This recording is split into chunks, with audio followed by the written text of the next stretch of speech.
하나님의 말씀 로마서 15장 22절에서 29절입니다. 로마서 15장 22절에서 29절 신약성경 260페이지입니다.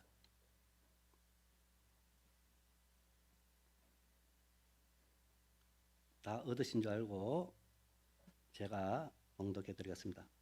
그러므로 또한 내가 너희에게 가르던 것이 여러 번 막혔더니 이제는 이 지방에 일할 곳이 없고 또 여러 해 전부터 언제든지 서바나로 갈 때에 너희에게 가기를 바라고 있었으니 이는 지나가는 길에 너희를 보고 먼저 너희와 사귐으로 얼마간 기쁨을 가진 후에 너희가 거리로 보내주기를 바랍니다. 그러나 이제는 내가 성도를 섬기는 일로 예루살렘에 가노니 이는 마게도냐와 아가야 사람들이 예루살렘 성도 중 가난한 자들을 위하여 기쁘게 얼마를 연보하였습니다. 저희가 기뻐서 하였거니와 또한 저희는 그들에게 빚진 자니 만일 이방인들이 그들의 영적인 것을 나누어 가졌으면 육적인 것으로 그들을 섬기는 것이 마땅하니라. 그러므로 내가 이 일을 마치고 이 열매를 그들에게 확정한 후에 너희에게 들렸다가 서바나로 가리라. 내가 너희에게 나아갈 때에 그리스도의 충만한 복을 가지고 갈 줄 아노라. 아멘. 오늘은 이제 꿈을 말할 수 있는 세대라는 이 말씀을 좀 가지고 하나님 말씀 함께 나누겠습니다. 바울 사도가 로마서를 기록할 때는 그는 고린도라는 도시에 있었습니다. 고린도는 항구 도시죠. 그런 의미에서 바울이 늘 보던 것은 배들이 이제 오가는 것을 보게 된 것입니다. 이 배는 어디로? 이 배는 지중해를 넘어서 어디로? 이 배는 어디로 가는지 분명한 것은 사도 바울이 항구에 정박한 배들을 보면서 그 배들이 다른 곳으로 가는 것을 늘 상상하는 중에 바울은 로마서도 쓰게 됩니다. 우리가 바울이 꿈꾸는 도시를 오늘 우리가 본문에서 엿볼 수 있는데요. 바울은 아마 이렇게 생각했을 겁니다. 내가 이 배를 타고 가는 곳이 서바나였으면 좋겠다. 22절 23절 그러므로 또한 내가 너희에게 가려 하던 것이 여러 번 막혔더니 이제는 이 지방에 일할 것도 없고 또 여러 해 전부터 언제든지 서바나로 갈 때에 너희에게 가기를 바라고 있었습니다. 바울은 이제 서바나라는 지역을 가고 싶어 했습니다. 이 서바나는 당시 사람들이 말하는 유럽 대륙의 끝 그리고 지구의 끝이라고 말하는 스페인입니다. 많은 사람들이 이제 지구가 네모나다고 생각했기 때문에 마지막 서바나의 끝에 가면 그 밑으로는 폭포가 있다 이런 생각을 했죠. 그러니까 마지막까지 가는 곳이 이제 서바나 지역이었습니다. 이 서바나라는 말의 뜻은 이제 토끼라는 의미도 있고요. 스페인의 최남단 항구 도시이기도 합니다. 이 서바나가 구약에서는 어떤 명칭으로 쓰였냐면은 요나서를 읽어보면은 요나가 니느웨로 가지 않고 어디로 갑니까? 다시스로 가게 되는데 그 다시스가 서바나입니다. 그러니까 요나는 하나님의 명령을 피해서 어디까지 간 겁니까? 땅 끝까지 그 당시로는 땅 끝이라는 말하는 그곳까지 이제 요나가 도망을 가게 된 것이죠. 그곳이 다시스입니다. 자, 그러면은 우리는 이런 질문을 할 수 있습니다. 그럼 바울이 그러면 그렇게 꿈꾸고 기도하고 그렇게 준비했던 서바나에 갔냐라는 거예요. 서바나에 진짜 바울이 간 적이 있느냐라는 것입니다. 자, 그런 의미에서 초대교부 클레멘트는 이런 글을 남겼습니다. 바울이 로마에서 고린도 교회에 대한 한 편지에서 바울이 순교하기 전에 서바나를 방문했다는 기록이 있다. 이제 클레멘트는 이제 그런 기록을 남깁니다. 그게 사실이든 사실이지 않든 이제 클레멘트인데 바울은 그의 마지막 생애에 진짜 갔느냐 안 갔느냐라고 말할 때 성경이 바울을 향해서 서바나에 갔다는 기록이 없기 때문에 그는 이런 전원들의 기록에만 우리가 의존하는 것도 사실이냐 아니냐를 말할 수 없는 것이죠. 그러나 바울이 그의 마지막 순교 직전까지 그는 스페인 지역을 가기를 간절히 원했다는 것입니다. 그는 갇혀 있음에도 불구하고 그는 로마 감옥 안에 있음에 도저히 이제 나갈 수 없는 상황에서도 그는 꿈을 꾸고 있었다는 거죠. 끝까지 꿈을 꾸고 있었다는 거죠. 나는 서바나에 꼭 가야 되겠다. 사랑하는 여러분, 우리가 살아가면서 우리는 꿈에 대하여 두 종류의 사람을 이제 만나게 됩니다. 살면 살수록 꿈이 커지는 사람이 있는가 하면 살면 살수록 꿈이 작아지는 사람이 있는 거예요. 대부분의 사람들은 살면 살수록 꿈이 작아집니다. 왜 그렇습니까? 꿈이 현실 앞에서 무너지기 때문이죠. 좀 더 적극적인 표현하면 이런 거예요. 현실이 꿈을 먹어버리는 것입니다. 점점점 작아지는 거죠. 그렇다면 세월이 지나고 나이가 들수록 꿈이 커지는 사람의 이유가 뭘까요? 우리는 대체적으로 그 사람들을 바라볼 때 성경의 한 인물을 생각합니다. 누구입니까? 모세이죠. 모세는 그가 80에 하나님의 부르심을 받았지만 그의 부르심의 핵심은 그가 하나님이 주신 꿈을 갖게 되었다는 거예요. 그래서 우리의 꿈이 커지기 위해서 반드시 필요한 것은 하나님의 부르심입니다. 하나님 안에 우리의 꿈이 있느냐라는 것입니다. 오늘 우리가 읽은 이 본문, 우리가 이제 함께 본 이 본문은 바울이 모금해 놓은 구제연금을 예루살렘에 전달하게 됩니다. 그리고 전달하고 난 뒤에 다시 로마 교회로 와서 로마 성도들에게 당부하고 있는 거죠. 뭡니까? 내가 로마 교회 선교 후원을 받아서 내가 서바나 지역에 복음을 전하려고 하는 것입니다. 그래서 여러분 25절 보십시오. 그러나 이제는 내가 성도를 섬기는 일로 예루살렘에 가노니 구제연금을 전달하는 것으로 예루살렘에 가노니 이는 마게도냐와 아가야 사람들이 예루살렘 성도 중 가난한 자들을 위하여 기쁘게 얼마를 연보했습니다. 자, 구제연금을 줬기 때문이죠. 27절 저희가 기뻐서 하였거니와 또한 저희는 그들에게 빚진 자니 만일 이방인들이 그들의 영적인 것을 나누어 가졌으면 육적인 것들도 그들이 섬기는 것이 마땅하니라.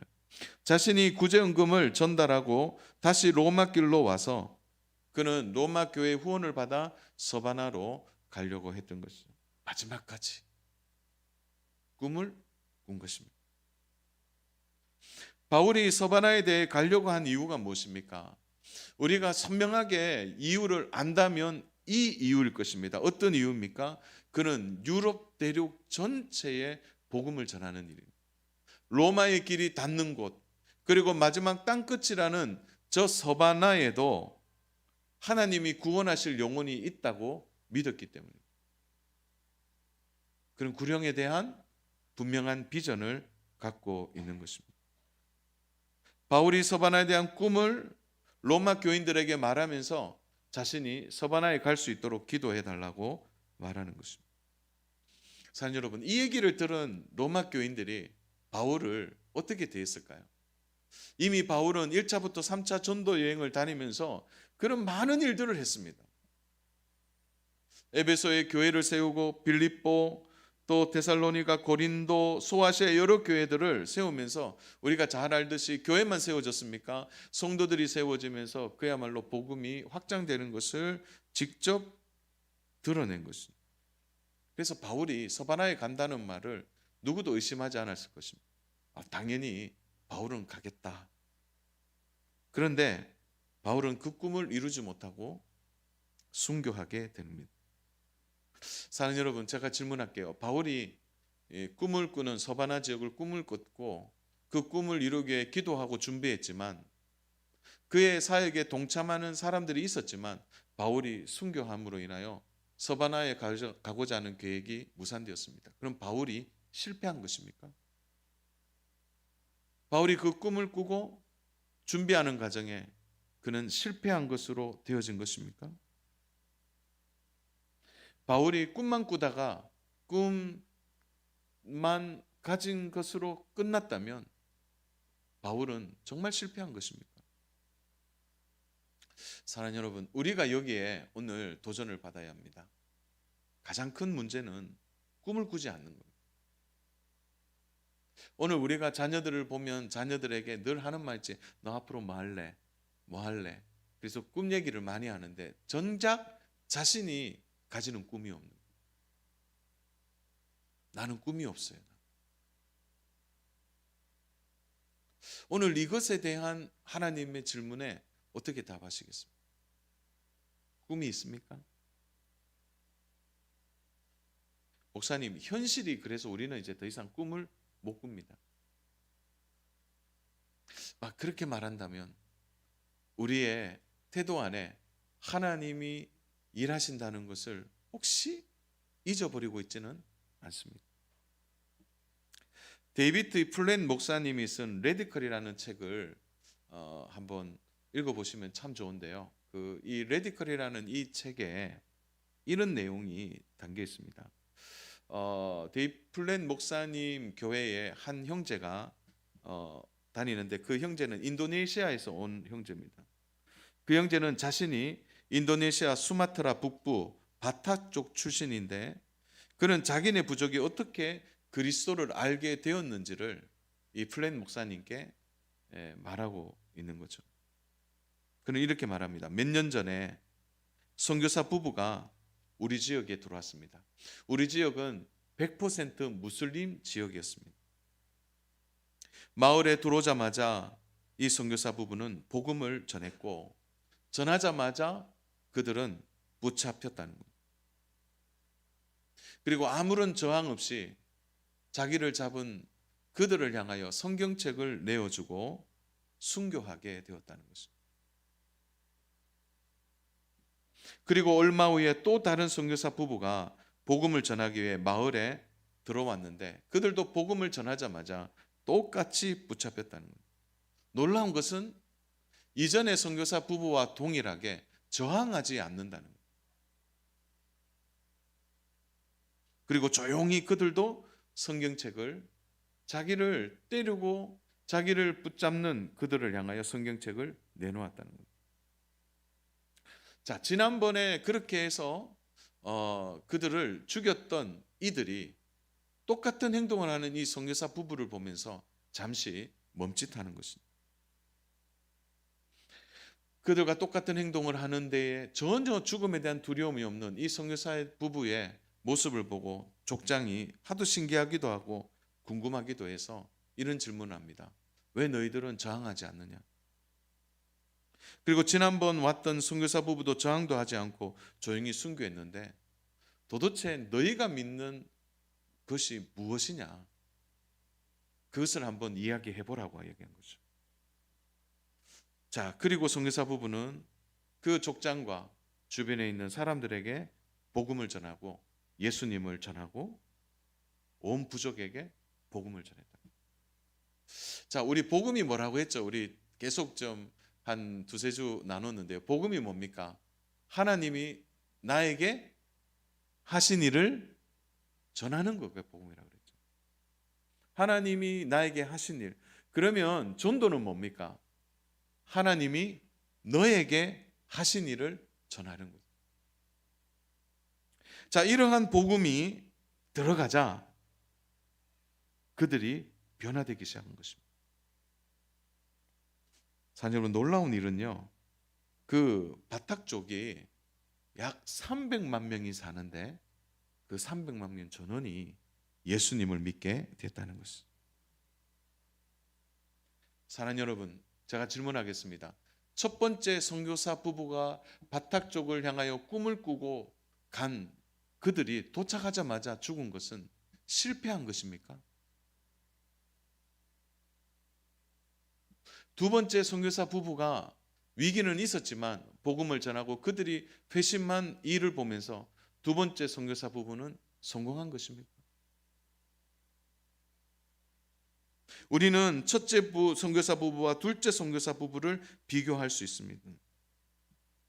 그러나 사랑하는 여러분, 꿈을 꾸었던 첫 번째, 두 번째 모든 그 선교사 부부는 다 무엇입니까? 성공한 것입니다. 그 꿈을 꾸고 그 꿈이 이루어지는 것을 직접 보게 되는 것입니다. 우리 한번 따라서 할까요? 하나님이 주시는 꿈은 실패가 없습니다. 오늘 우리 시대에 묵시가 없고 오늘 우리 시대에 꿈을 꾸지 않는 세대를 삽니다. 아마 우리 아이들이 있는데 초등학교 이후의 아이들한테 물어보면 너 앞으로 뭐 될래? 그러면 예전에는 영향력 있는 사람이 된다고 했는데 요즘은 영향력 있는 사람이 아니라 영향력 있는 건물주라는 거예요. 어떤 사람이 아니고 요즘은 건물이거나 아니면은 어떤 부동산과 관련된 그것을 아이들이 얘기하는 거예요. 아이들도 꿈을 꾸지 않습니다. 사랑하는 여러분, 오늘 이 사부 예배 때 제가 우리 성도님과 나누는 말씀에 저는 많은 질문을 스스로 했습니다. 나는 어떤 꿈을 꾸고 있는가? 문제는 우리 부모님들이 꿈을 꾸지 않는다는 거예요. 생활에 매이고 환경에 모여서 그냥 자녀들을 향해서 꿈을 꾸라고 하지만 정작 우리는 꿈을 꾸지 않는다는 거죠. 오늘 내가 자녀들을 보며 안타까워해야 될 것이 아니라 내가 꿈을 꾸지 않는 나의 모습을 정말 안타까워해야 하는 거죠. 목사님, 이제 제가 나이가 많습니다. 제가 이제 무엇을 하겠습니까? 사랑하는 여러분, 우리가 정말 경계해야 될 것은 몸에 갇혀 사는 것입니다. 그 몸에 갇혀 사는 것이 우리의 생각과 믿음마저도 갇히게 만드는 것입니다. 저는 오늘 졸업 예배가 있지만 우리 부모님 세대를 향해 먼저 말하고 싶습니다. 우리는 꿈을 꾸고 있습니다. 지금 생활에 매이고 지금 환경에 모여서 더 이상 아무것도 할 수 없는 좀 어떻습니까? 그냥 이렇게 쳇바퀴 돌아가던 우리의 생활에 이 방식대로 그냥 이렇게 가다가 끝이 나겠지. 혹시 그런 마음으로 꿈조차 꾸지 않는 우리의 모습이 있지는 않습니다. 바울은 1차부터 3차 전도여행을 통해 그에게는 수많은 교회가 있었고 수많은 성도들이 있습니다. 바울이 열매를 논하고 말하라면 바울만큼 많은 열매를 가진 그 사도가 누가 있겠습니까? 그럼에도 불구하고 바울은 말하는 거죠. 서바나에 가고 싶다는 거예요. 새로운 성도를 찾고 새로운 지역에 가서 하나님의 복음을 전하고 싶다고 말하는 거예요. 바울은 다시 꿈을 꾸고 있는 것입니다. 유럽 사람들이 얘기합니다. 저기는 죽음의 땅이야. 저기는 더 이상 갈 수 없는 곳이야. 그 가보지 못한 그곳을 바울이 꿈을 꾸고 꿈을 꾼 바울의 뒤를 이어서 초대교회 성도들이 서바나 지역까지 진출하여 복음을 전한 것입니다. 저는 말씀 준비하다가 갑자기 그런 생각이 들었어요. 언제 꿈을 꾸고 언제 꿈을 꾸지 않았나를 한번 살펴봤습니다. 여러분들은 어떠세요? 언제 꿈을 꿨습니까? 무엇인가 내가 많이 갖고 있고 내가 무엇인가를 내가 할 수 있는 능력이 있을 때 그때 꿈을 많이 꾸지 않았습니까? 반대로 내가 아무것도 없다고 생각할 때 진짜 꿈을 꿔 보신 적이 있습니까? 오늘 우리에게 있느냐 없느냐의 문제는 중요하지 않습니다. 그 꿈을 하나님이 주시느냐 주시지 않느냐. 제가 아마 설교 시간에 공개적으로 우리 당회를 얘기하는 것은 참 처음인 것 같습니다. 예. 제가 이렇게 적어놨어요. 저는 우리 장로님들이 믿음이 있다고 생각합니다. 우리 당회 하면서 이제 외부에 당회 했던 얘기를 안 하기 때문에 잘 모르시는데 우리 당회 하면서 한 번씩 우리 장로님들이 그런 얘기를 하세요. 목사님, 이제 우리 교회 잘 지었는데 이제는 이 교회 잘 지었지만 이제 교육관이 필요한 것 같아요. 지금의 교육 시설이 좀 부족하다. 그렇게 말씀하십니다. 저는 지어야 되느냐 마느냐에 대한 얘기를 하고 있지 않습니다. 꿈을 꾸는 거죠. 꿈을. 그래서 우리 장로님들은 꿈을 꾸는 거죠. 저는 교회가 기업처럼 어떤 경영학을 따라서 커지는 것에는 관심이 없습니다. 교회가 교회되는 것은 세상적인 것으로 되지 않기 때문입니다. 아무리 잘 준비해도요, 하나님의 은혜가 필요하고요, 하나님 영혼을 보내주셔야 되는 거예요. 저는 교회가 이 사명을 감당하기 위해, 생명의 복음을 전하기 위해 갖추어야 할 것을 위해 꿈을 꾸는 일은 너무나 귀한 일이라고 생각합니다. 이제 우리 교회의 사명은 생명의 복음을 전해서 교회가 교회되고 성도가 성도되는 일을 위하여 준비하려고 합니다. 그를 위하여 당에는 벌써 꿈을 꾸고 있는 거죠. 아, 진짜 교육관이 필요하겠다. 아이들 교육시설이 너무 부족해. 좀 유치부 자리도 부족하고, 그 부담 주는 거 아닙니다. 오늘 괜히 목사님 그게 아니고 꿈을 꾸자는 거예요. 꿈을. 이런 꿈을 함께 꾸면서 준비하자는 것입니다. 이런 꿈을 꾸고 하나님께 나아가는 일은 너무나 중요한 것입니다. 저는 영혼에 관심을 가지는 교회에 하나님이 영혼을 보내주신다고 믿습니다. 교회는 복음 앞에 세워진다는 확신이 있는 거죠. 그래서 생명을 위하여 우리는 교회 건축을 했고요. 그리고 이 지역을 위하여 우리는 교회를 새롭게 한 것입니다. 저는 함께 이것을 꿈꾸고 우리의 다음 세대가 이 일들을 위하여 준비하도록 미리 꿈을 꾸고 준비하는 일은 너무나 중요하다고 생각합니다. 사실 바울은 그가 돌아가야 할 교회가 있고, 돌아가면 반겨줄 수많은 사람들이 있고, 또 바울은 언제든지 자신의 노년에 더 기쁨과 평안을 누릴 수 있지만, 그는 다시 꿈을 꾸고 다시 시작하는 모습을 보게 되는 것입니다.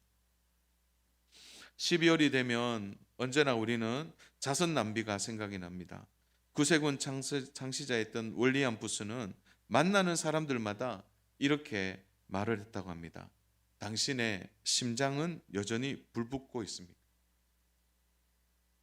어떤 꿈을 꾸고 있습니까? 만나는 사람마다 꿈에 대한 이야기를 했다고 합니다. 보십시오. 이 윌리엄 부스가 그가 꿈을 꾸고 생각한 대로 전 세계에 자선 낭비가 있는 거예요. 그가 이 일을 하게 된 것도 꿈을 꾸면서 시작하는 거예요.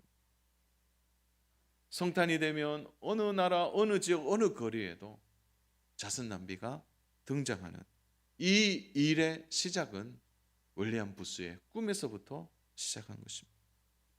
저는 오늘 우리 성도님들에게 우리에게 다 서바나 가야 된다, 그 얘기를 하고 있는 게 아닙니다. 그러나 우리가 있는 곳, 우리가 지금 만나고 있는 이 현실 앞에서 우리는 얼마나 하나님 주시는 꿈을 갖고 있냐. 꿈이 없다면 하나님께 꿈을 달라고 기도해야 되는 거예요. 내가 일하는 일터에서 복음이 증거되는 꿈, 내가 사역하는 곳에서 열매 맺는 꿈, 우리 가정이 복음으로 변화될 꿈, 내 자녀들이 하나님의 영광을 위해 살아가야 될 꿈, 이 사회에 작지만 선한 영향력을 나타내려고 하는 그 꿈, 그 꿈을 우리가 함께 꾸는 것입니다. 말씀을 정리하겠습니다. 오늘 우리 이제 13명의 졸업하는 친구들인데 한번 질문할게요. 우리 졸업생들 한번 대답해 보세요. 꿈이 있습니까? 네, 원래 묵상하는 세대. 다시 한번 질문할게요. 우리 친구들 한번 얘기해봐요. 꿈이 있습니까? 네. 예, 보니까 꿈이 있다고 말하는 사람도 있고 지금 꿈나라로 간 사람도 지금 있네요, 벌써. 예. 제가 그러면 우리 작년 성도님들에게 묻겠습니다. 꿈이 있습니까? 어떤 꿈을 꾸십니까? 그 꿈이 하나님 안에서 어떤 꿈입니까? 오늘 꿈꾸지 않는 것은, 그리고 꿈과 내 꿈이 나의 욕심과 나를 위한 꿈이라면 그 꿈은 바로 하나님이 주시는 것과 다른 것입니다. 사랑하는 여러분, 우리 예수님이 이 땅에 오셔서 꾸신 꿈은 세상이 복음화되는 것입니다. 세상 속에서 하나님을 알고 하나님이 주시는 복을 받아 누리는 그 꿈을 꾼 것입니다.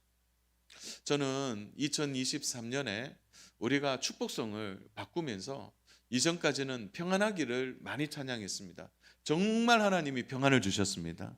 정말 하나님이 평안함을 우리에게 허락하셨어요. 그래서 2, 3년 꾸준히 이 찬양을 드리면서 성도들이 어려움 중에도 평안했고 힘든 중에도 평안했고 코로나 중에서도 우리 교회가 평안을 얻었습니다. 그래서 이 공간에는 그야말로 하나님 주시는 평안의 복이 있었고 이 공간 자체도 평강홀이었습니다.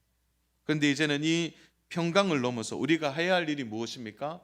우리가 바로 물된 동산이 되고 마르지 않는 샘이 되는 것입니다. 가만히 있어도 그 물이 흘러내려가게 되는 거예요. 저는 내년에 이 꿈을 꿉니다. 성도가 성도되는 가장 복된 일은 물된 동산같이 마르지 않는 샘과 같이 우리가 이 복을 전하는 것입니다.